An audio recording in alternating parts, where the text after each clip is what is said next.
The evidence was really solid against him. We felt comfortable with it, very comfortable. The term we use is a laydown, which means it cannot be lost. I described it as a laydown.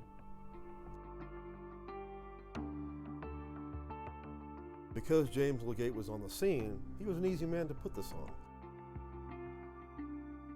Based on the evidence, we had a good shot at winning. And that evidence appeared in various forms throughout the trial.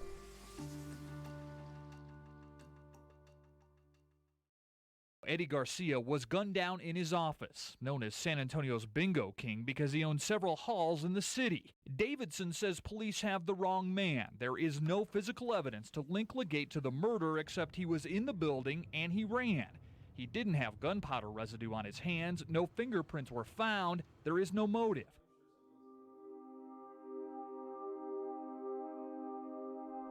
When we had the detective on the stand, Detective Albrecht, I asked him about forensics. Specifically, was there blood on James Legate's clothes?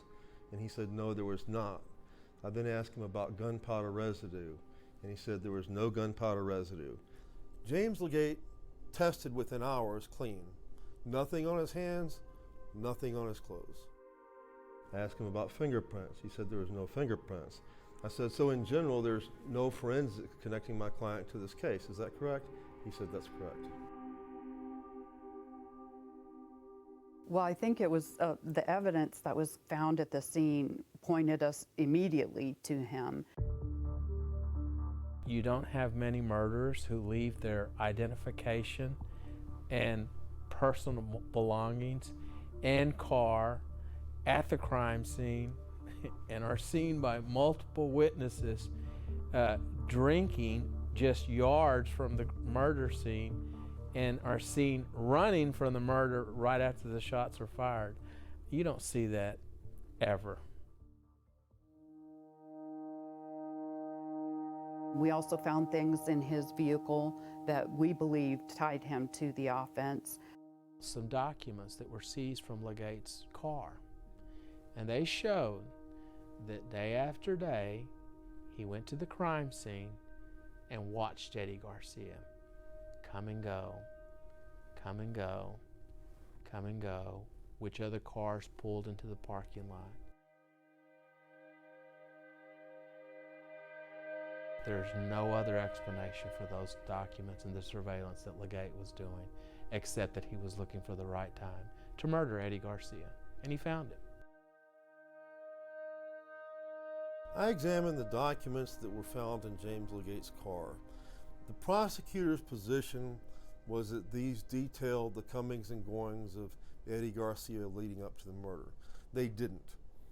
Most of the documents were a song called Gypsy Man. My soul is lost, the days are black. That's a song. He also had license plate numbers, but that was his job. He took down license plate numbers for cars he was going to repossess.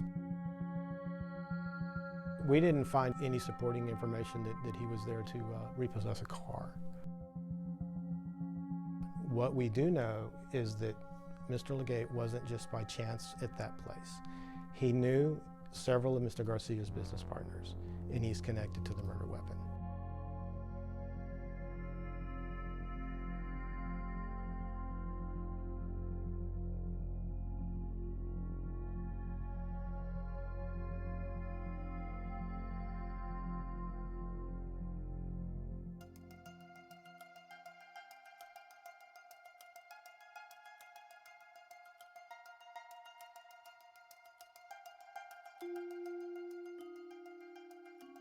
The chief witness for the prosecution was a man who had lied to police and given them several different versions of what happened. His name was Jesse/John Hernandez. He was a drug dealer. Jesse Hernandez was an individual that we were able to connect to this crime through the gun traces. The gun was traced to him by the ATF. He'd gotten a gun off a guy for a cocaine deal. I always knew him as John. That's how I knew him, John. He says, hey, my name's John Hernandez. Okay, how you doing? And then when they told me, do you know what Jesse Hernandez is? I said, I don't know what Jesse Hernandez is. I didn't know who they were talking about. Then he introduced me to a guy named Pedro Zamora. supposed to be an owner of a club called Mexico Kenice. At that time, Pedro Zamora wanted me to find a cheap car for a friend of his, and he invited me. He goes, whenever you want, come to my club, you know. So I visited once.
Oftentimes in Mexico, people refer to abogado as an official or a person that gets things done or can do paperwork, generate paperwork that's legitimate paperwork. And so I think that what Mr. Zamora had done was tell Mr. Legate at one point in time that he wanted him to do some extra work for him on the side, like bodyguard type, and then that he wanted him to take care of an abogado that had a place next to Players, which is where Mr. Garcia's office was.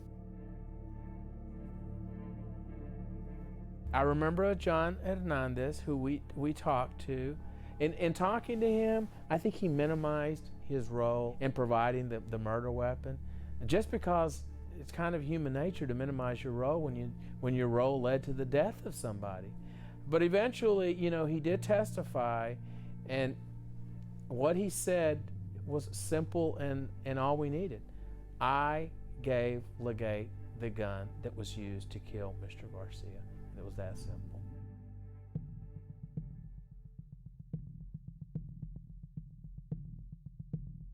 The testimony of Jesse Hernandez is problematic because he had too much of a motive to lie. The ATF traced the gun directly to him. There was no question he had the gun, no question at all. But what happens is he's got drug charges that are pending, and so the DA cuts him a deal.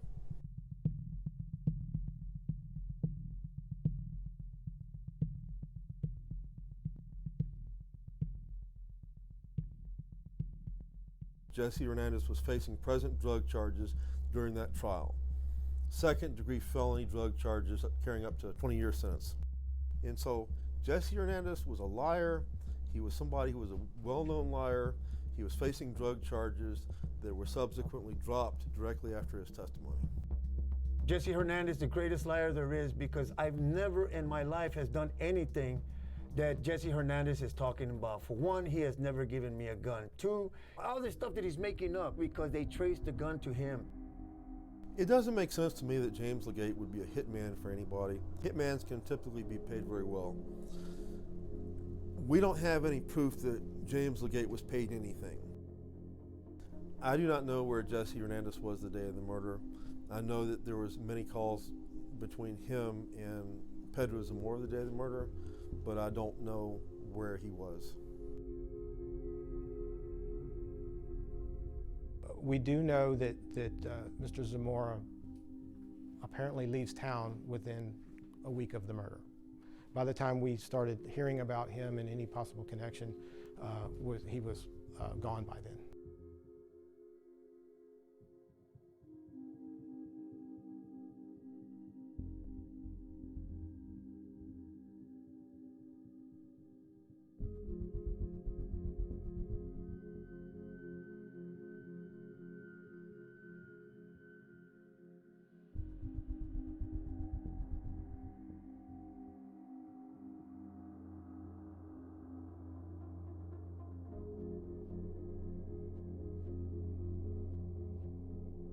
think justice was partially served. I think justice would be more fully served if Pedro Zamora were held accountable in some way. Maybe somewhere along the way he's made some comments to somebody or some admissions.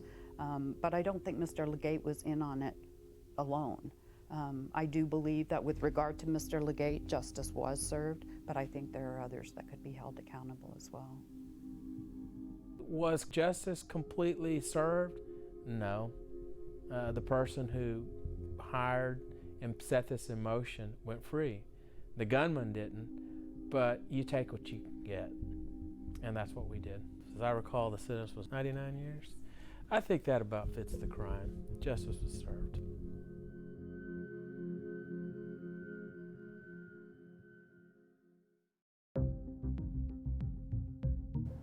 So in episode 3, viewers get to see some of the evidence presented in the trial. How did you get your hands on that? We had a great relationship with the previous district clerk, Donna K. McKinney, and it was just a phone call that I made to her. And they literally have a building downtown, a giant archive room, especially in these big cases where they retain a lot of the physical evidence. So it was just a matter of her sending one of her employees over there, grabbing the box, and then arranging for a time to go over there and view it. We were not allowed to touch it. She was the one who handled it, and I think she put on gloves, which was, a truly fascinating experience to be part of. This was us actually physically seeing the clothing that Legate was wearing the day of the shooting. Yeah, for me it was almost a surreal experience because you rarely get that opportunity. Seeing that shirt, that white shirt that was made such a big deal of, was there blood or was it taco sauce?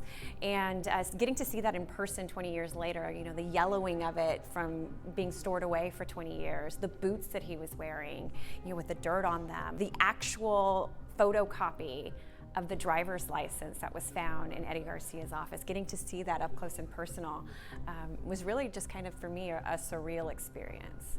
So viewers only saw a photo of the gun. What actually happened to that gun that was used to murder Eddie Garcia?